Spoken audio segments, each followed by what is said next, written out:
Hey guys, so it is time for another beer review, finally, and I have to admit I have been putting off reviewing this beer for months and months because I haven't heard anything great about it. So, but I figure I may as well get it out of the way, and I'll try my best not to be biased, though based on just even the basic information I've read up about on it, it's a little difficult to not be biased before trying it. However, before we get into that, over the course of whatever time, I apparently have built up a collection of beers, and so I'll show you guys.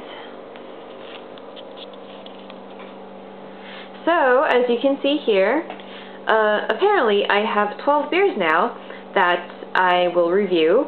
However, you guys can decide which one I review next, and the one after that, etc., etc. And so, you guys can vote by leaving comments below, and whichever one gets the most votes is the one that I'll review next. And if all of them get the same number of votes, well then I'll just see what I'm in the mood for at the time. So, in no particular order, let's see what we have here. So, starting on the far right, there we have a Blue Moon Blackberry Tart Ale. Next to that is Mirror Pond Pale Ale, followed by Heineken. And then we have Trimmer Pils, which is, you know, probably Pilsner.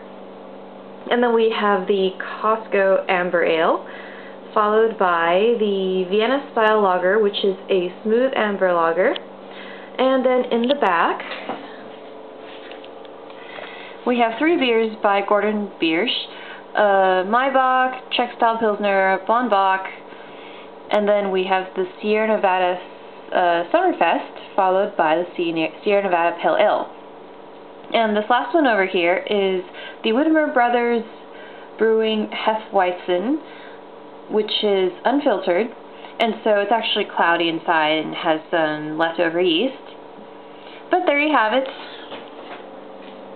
There's all 12. And I'll type up a list in the description below, and then you guys can decide. Alright, but for today, let's review Tecate. It's actually quite embarrassing because for the longest time I had no idea how to pronounce it. But I'll give you guys some basic information before we start. So, first off, let's start off with a little history, because history is awesome.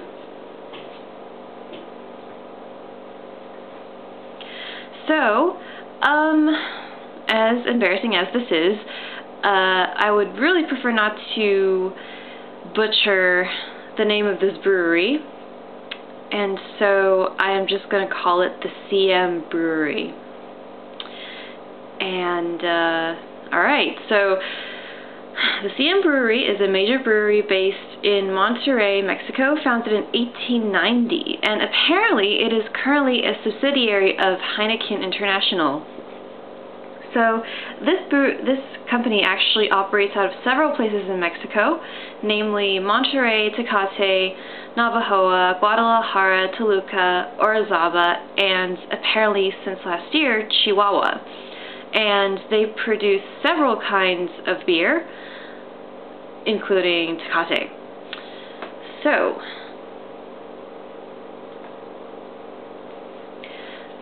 So apparently, Tecate and Tecate Light are popular pale lagers named after the city of Tecate, Baja California, go figure. And they were first produced in 1943. Originally, it was brewed by a local company, but of course, they were acquired by CM in 1955. And Tecate is sold in both distinctive red aluminum cans and twist-top bottles. The light version was launched in 1992. So, basic specs. It is an American adjunct lager with 4.5% alcohol by volume. and can't quite get the information on what hops they use. But anyway, so just based on what type it has been classified as, you're already sort of a little bit wary. The American Adjunct Lager, adding that adjunct in there just really doesn't, it kind of lowers your expectations. So maybe it'll be good just because now I've had lowered expectations. But alright, whatever, enough chat. Let's see how it is.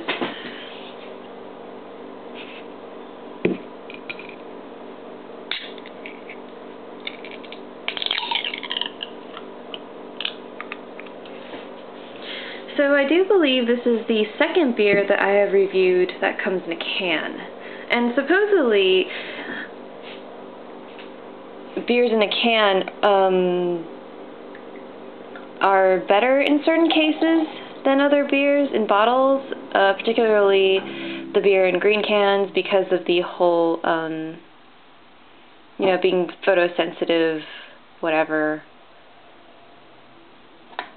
going bad, etc., whatever. So, alright,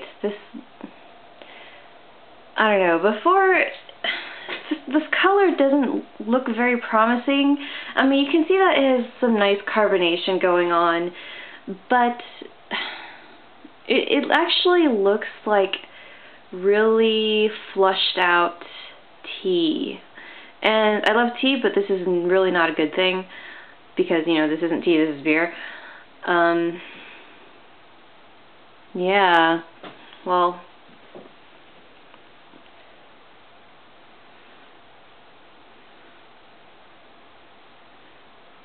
so, it does smell like beer, but it actually smells kind of gross. And so now I don't really want to taste it, but, alright, here we go.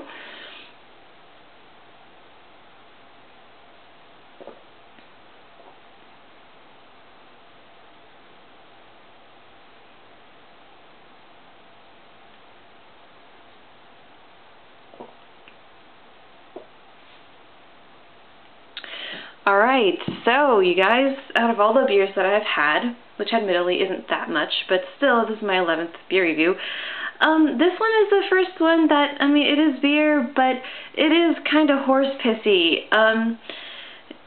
It really doesn't have that lovely, yeasty, well, in Chinese we call it 香味道, which is like a lovely, the whole lovely aromatic thing going on. Instead, it smells pretty gross, and, well, admittedly, it smells worse than it tastes, but still, it really doesn't taste very good. Well, let's try it again, see if it's any better the second time around.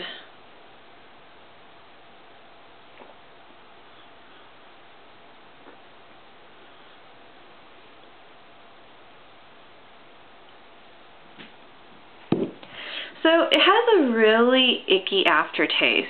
It's very subtle, but still, it's pretty disgusting. And it actually kind of smells like rotten vegetables.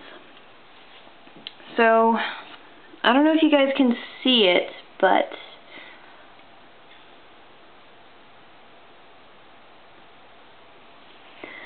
well, it's actually really, really small, so actually you guys can't see it, but there's actually little tiny floaty dust particles inside.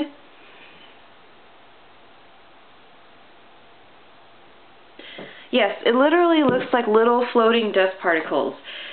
So I really would not recommend this beer to anyone. Not even for cooking or anything, because it's really quite horrid. So, if given the choice between drinking this and drinking nothing, definitely go with the nothing. And, oh gosh, it's so gross. So, apparently Beer Advocate gave it a BA score of 41, which is poor. And the Bros also gave it a score of 65, which is also poor. And this is out of like 900 something, close to 1,000 ratings. So, I guess it isn't just me. I guess this is truly and utterly rubbish and totally not worth your money or time, or, you know, the calories that you would take in from drinking this. So yes, Tecate is gross. So don't drink it. Hopefully, however, the next time you guys will pick a good beer for me to review, and I shall look forward to that instead. So thanks for watching, guys, and please vote below, and I'll type up a list of the beers that I have. And see you guys next time.